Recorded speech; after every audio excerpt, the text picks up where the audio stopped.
ప్రజా TV Telugu news. Republic day సందర్భంగా గణతంత్ర దినోత్సవాన్ని పురస్కరించుకొని వైఎస్ఆర్ కాంగ్రెస్ పార్టీ తరపున రాష్ట్ర దేశ ప్రజలకు గణతంత్ర దినోత్సవ శుభాకాంక్షలు అందజేయటం జరుగుతూ ఉంది.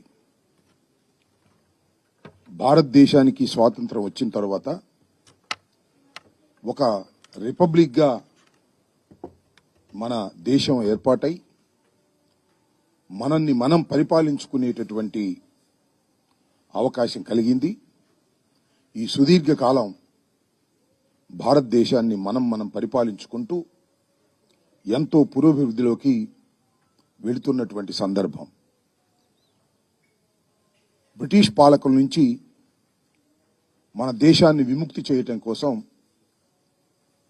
దేశంలో అనేక మంది స్వాతంత్రం కోసం మన దేశాన్ని మనమే పరిపాలించుకోవాలనేటువంటి ఒక దృక్పథంతో బానిస సంఖ్యలను తెంచుకొని రావాలనేటువంటి ఉద్దేశంతో అనేక మంది పోరాటాలు చేశారు.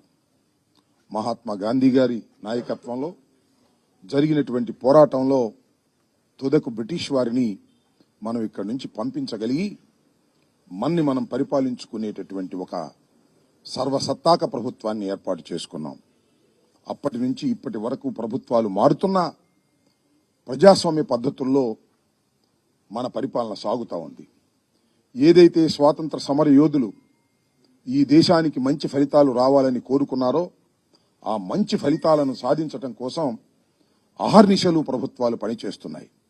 అదేవిధంగా వైఎస్ఆర్ కాంగ్రెస్ పార్టీ కూడా ఏదైతే ఈ స్వాతంత్ర భారతదేశంలో పేదరికాన్ని నిర్మూలించి పేదలు ధనికులు అనే తారతమ్యాన్ని తీసివేసి అందరూ సమానంగా ఎదగాలనేటువంటి దృక్పథంతో ఈ వైఎస్ఆర్ కాంగ్రెస్ పార్టీ అనేకమైనటువంటి కార్యక్రమాలను దేశంలో ఎక్కడా లేనటువంటి కార్యక్రమాలను కూడా ఆంధ్ర రాష్ట్రంలో ఇంట్రడ్యూస్ చేసి మంచి ఫలితాలు సాధించినటువంటి సందర్భాలను ఈ సందర్భంగా నేను గుర్తు చేస్తున్నాను. ఏదైతే భారతదేశానికి స్వాతంత్రం కావాలని మనం పరిపాలించుకోవాలని ప్రపంచ దేశాల్లోనే అగ్రరాజ్యంగా ఎదగాలని మనం భావిస్తున్నాం. దానికి తగ్గట్టుగా కూడా భారతదేశంలో మనం అందరం కూడా కంకణం కట్టుకొని దేశాభివృద్ధి కోసం కృషి చేయవలసినటువంటి అవసరం ఉన్నది.